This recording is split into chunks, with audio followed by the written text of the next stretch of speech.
Good morning. Hope you're doing well. This is Will Croup with Disciple Up Podcast. Few announcements. Don't forget to sign up. If you have a 4-year-old through 5th grade, don't forget to sign up for Upward Sports.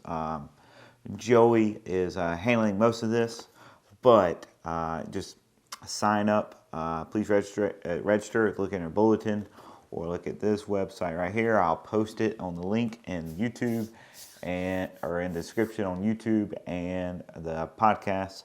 There'll be a link on Facebook as well. So don't forget to sign that up. And then also our Father-Son Retreat, which is, I know, all the way in July, but this thing fills up fast. So we're making the deadline March 1st. Father-Son Retreat at Camp McCall. If you love outdoors, your kid loves outdoors, you have a nephew that loves outdoors, or you have a son and a father that loves outdoors, this would be a place for you. We're going to go July 30th through August 1st.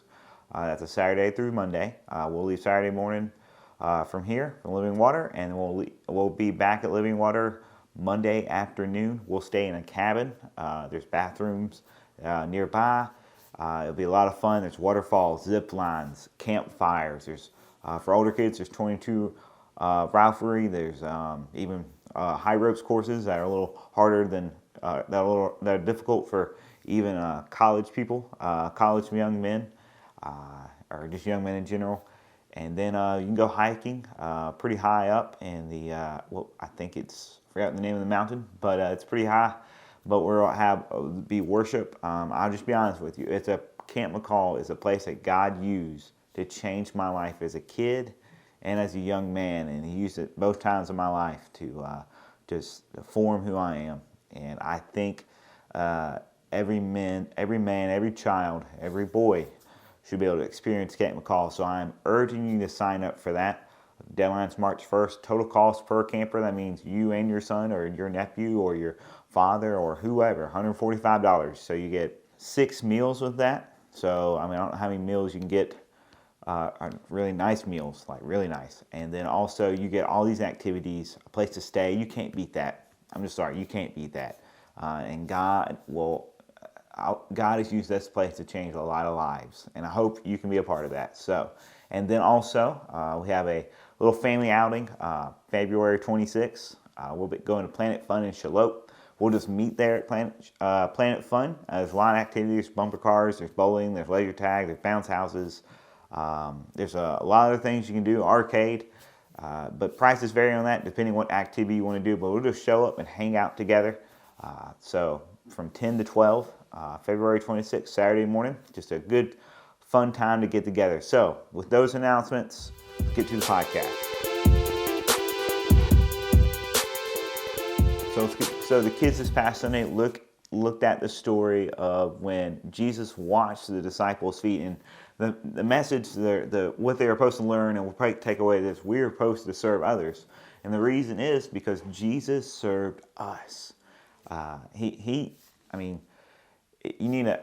think you need to go over this with your kids and talk about how nasty people's feet are today. But today, most people wear tennis shoes or nice sandals or nice footwear. Back then, they were in a place that wasn't as great shoes, and also they didn't ride around in cars. They didn't walk on paved streets or paved sidewalks. They walked in the middle of the street, and there's just building, no sidewalks or anything. And then animals used the same area: donkeys, camels, horses. And we know what camels and donkeys and horses do when they're just walking. There'll be some accidents on the street, and crowded streets, you're just going to walk on that. And Jesus, the greatest human being, the God-man, fully man, fully God, washed people's feet after they walked through all this.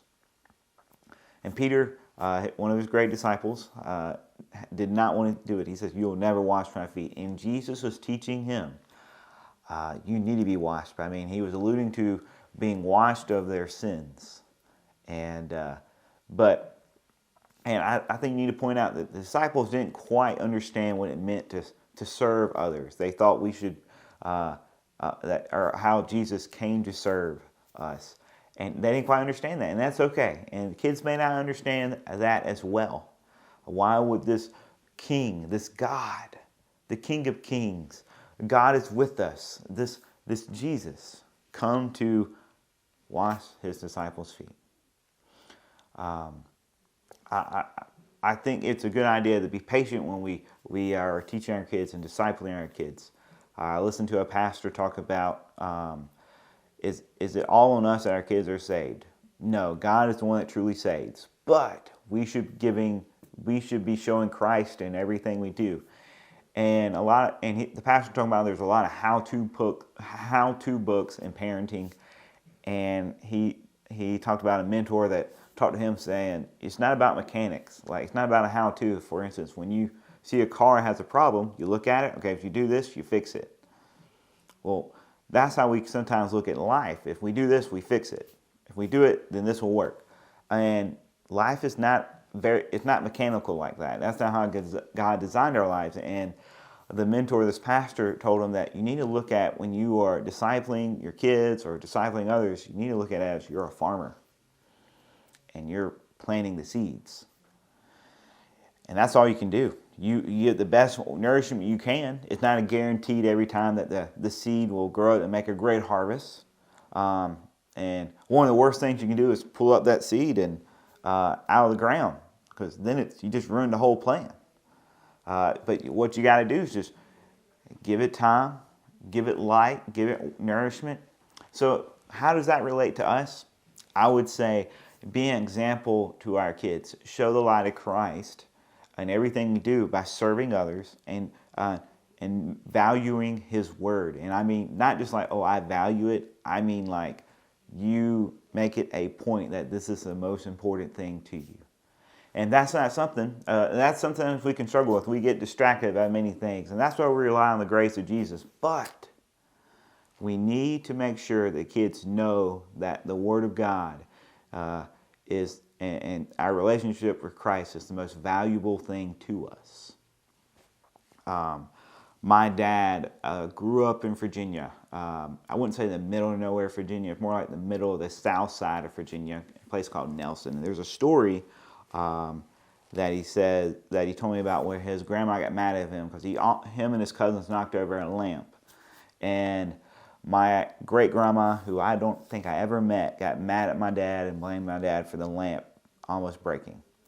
And then because of that, his mom and his grandma did not get along for several days. They would not speak to each other. And finally, my grandpa made them apologize for what was said and what was done. But my dad walked away from that lesson that things are things. And people are far more important than things. And here's the truth. Christ is far more important than anything else. So we need to show the light, be patient with our kids, be patient with the people that we are trying to lead to the Lord. And then also always be able to serve, because Christ served us, and a way to show the light, the way to emulate that light, way to reflect God's light is to be like him and serve like he did. So even in times when it's hard to serve, just like maybe one day I might have worked at Chick-fil-A and had some rude customers, but guess what? I learned how to serve in those tough times, even when it was hard. And just imagine Christ. It was hard for him, I imagine. I mean, just imagine Christ. It was hard for him to serve. But guess what? It was what he was called to do, to serve and save. So have a great day. I encourage you to go over this story about Jesus washing the disciples' feet and how we are called to serve others. We're not about putting ourselves first, but put Christ first and his kingdom first. And when we love Christ, we should love people and we serve both. All right, have a great day, guys. Peace out.